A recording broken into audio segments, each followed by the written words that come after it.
everyone. Welcome to The Movie House. Today we're going to talk to you about a movie from 1979 called Norma Rae, starring Sally Field and what's the guy's name? Ron Perlman? Is it Ron Perlman? I think it No, is. yeah, I have to look him up. Sorry, I forgot. I'm not sure. I remember him. He's Rachel Green's father in Friends. Right. What'd you think? I liked it. I'm trying to think what prompted us. I know that it was my desire to see Norma Rae. I can't remember what prompted me. Oh, I read an article about Sally Field in People magazine. That's what it was. And I was like, I've never seen Norma Rae. And he had never seen Norma Rae. And it was not at all what we thought it would be. No. And she is a fantastic actress. I love Sally Field. And she's just cute. She's just such a cute person and a cute woman and a fabulous actress. So it was a really good movie. It's not something I'd probably watch over and over again. I would probably watch In the Heat of the Night over and over again because I think it was a tighter story. And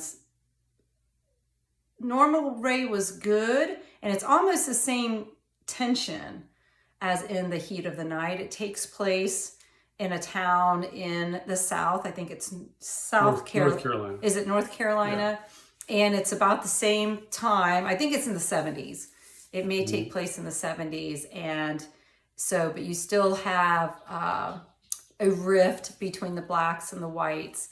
And it's about a factory workers who are being wooed by the union. Yeah, it's a textile factory that the union wants to get a foothold in. And you can see why through the story. The workers are not treated all that well by management and ownership. But it's not what I thought it was going to be. This is, again, it came out in 1979. Sally Field did win the Oscar as Best Leading Actress for this movie. But I thought it was going to be sort of a more modern, in-your-face, pro-union, anti-capitalism sort of screed. And it wasn't that. It was really just the story of this woman who was working in this textile factory. Spoiler alert. Trying to make ends meet, trying to live her life. And it's a company town. Practically everybody in town works there. And so everybody relies on their job there. And so the company knows it, and they use that leverage to its fullest extent. And so you can see why they would need to band together to get better working conditions, to get better pay, all that kind of stuff. Because if you quit, they'll just hire your cousin who is out of work and replace you, and they don't care if you quit because they got plenty of people who will work there for pennies. Right. And horrible conditions. Yeah, and so you really have no leverage at all. And again, nobody's going to help you because everybody else is in the same boat. Right. And they don't want to lose their jobs and their income. Right. They're relying by being blackballed by the company. So you can see the need here in this situation like this. But it's really more just, like I said, that's also all the backdrop, and it's Sally Field's character, Norma Rae, and the union organizer guy played by Ron Perlman? Lieberwitz. I can't remember his name now. So sorry. He is Rachel's dad on Friends. Yes, Dad's on Friends. And I liked it. Beau Bridges is in it. Right. And it's more the story of Norma Rae. It really is. And her whole family works at this factory.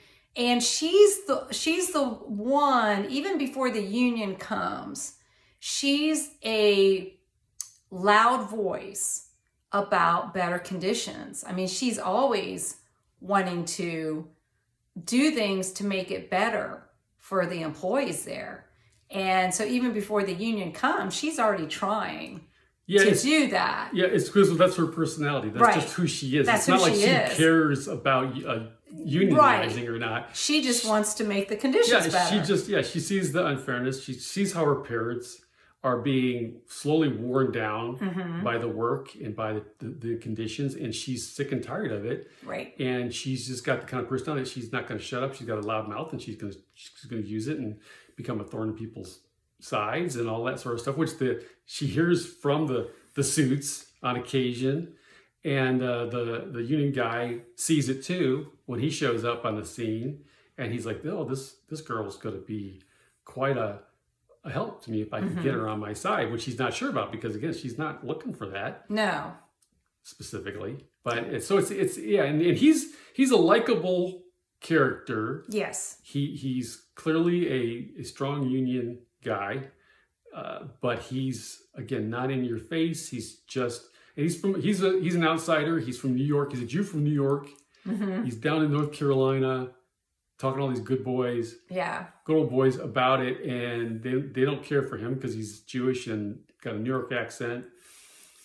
He's an outsider, right? And they're not sure if what he's saying is he can come through with because they don't know him from a hole in the ground. All this stuff. So it's really kind of interesting. The characters are interesting in how they interact and how the story sort of unfolds. And again, it was not what I expected. It was much more enjoyable experience to watch.